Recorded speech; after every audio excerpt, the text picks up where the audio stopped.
Alright, back on this thing. I'm getting ready to swap this axle out. I didn't film where I'm at this point. I don't have jack stands tall enough to hold the body up. So there's for the cherry picker.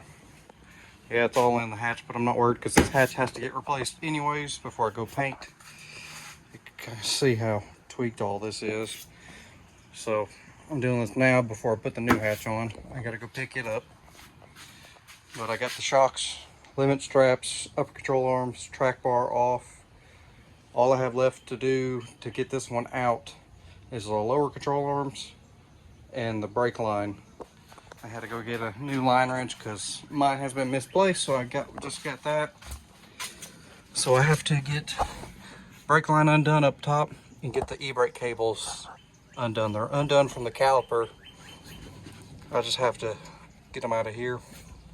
There's a couple tricks to do that, but control arms, the uppers are loose, track bar's out, shocks are out. I got some ideas to kind of change this setup a little bit to get a little more flex, because the shocks have a lot more travel than the limiting straps were allowing. So I'm probably going to drill 2 new holes to attach them down there. But I also went and picked up a sandblaster, well, a cabinet, to help do stuff. Got these 2 diff covers blasted yesterday. Those are about to get powder coated. But I have 2 more. I have these 2 D-rings and 2 more inside here that I gotta finish before I can powder coat those. So let's get going. I need to get the shock brackets taken off of this because they were extended. I got to get those cut off and welded up onto that axle. Other than that, this axle is ready to go. I got the old control arms cut off. Got this new track bar relocation welded up, which didn't need it because it does have an adjustable track bar, but I'm trying to mimic what's already on there, and that axle had it. So I just went ahead and put it on, got it welded up. It doesn't look too terrible. It's welded here. It is bolted, but it is, I gotta tighten that one up. So it is bolted, but it's also welded just to give it some more strength so it doesn't shift around. Other than that, I gotta put fluid in it, put the shock mounts on, swap all the brakes and everything over to this, and it's ready to go in. Alright, got the shock brackets welded up. Not very good, or not pretty, but they are definitely on there and strong. So I got the shock brackets welded up, track bar relocation welded up. I got to swap this bolt. All that's left after getting all the end plates on and everything else, I have to slap the rotors on, put the brakes on, slide it up under there, and start bolting control arms up, putting the springs in, and setting it back down with the tires on. And then I'll finish bolting everything up from there, I believe. This isn't really a how-to type deal or none of that. I'm just trying to get it all done, get ready to go ride next weekend. I still have a front locker to put in the front, obviously, but I got a new one for it, so I still got to do that, which that doesn't take long. Got to re-grease all the joints, make sure everything's tightened up, and just test drive this thing around a little while and make sure everything's good to go. Everything in this diff seems good. Bearings don't look bad. Has plenty of backlash. Or it's not too much, but it has enough backlash in it. It has been sitting out for quite a while, so it's nice. It was rusty. A little can of black spray paint can't cover up. This isn't permanent. This thing will be going 1 tons at some point, along with the red Cherokee and the YJ. Everything will get 1 tons at some point. This thing doesn't get wheeled as hard as the other ones, because she's still learning. But this 44 will definitely be strong enough to hold up as she's learning. You know, make it way more reliable than the Dana 35. I even welded the spider gears on this one because I blew the spider gears out of it. So I put them back in, welded them up, and it ended up breaking the spider gear in half, which was allowing it to spin. Welds didn't break, the spider gear itself broke in half. So I'm gonna go ahead and finish bolting it up, and I'll probably come back to you after it's in and on the wheels. Appreciate it. All right, don't mind the grass, I gotta mow. But I got the rear axle done. Drove it for a week just to make sure everything's good to go. And I kicked myself in the butt because I knew I should have did it while I had it out. But this axle seal over here is leaking. It is leaking. Not terrible, but it is leaking. So I got to go ahead and pull the axles, get the covers off, get the plate off, and swap the seals. I should have done it while I was out. I knew better. I didn't. That's why I had to do the pinion seal. I don't know why I didn't go ahead and do those, but I have the gaskets.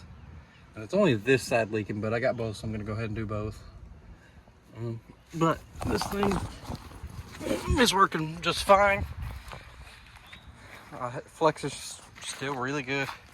I had to lengthen the control arms back about 1 inch. That way I could clear with this drive shaft. This doesn't have a slip yoke eliminator in it yet. That's coming at some point. So I'm gonna fix the seals, and then it's time to finish sanding on this. Get it ready to paint, because I'm tired of it being ugly.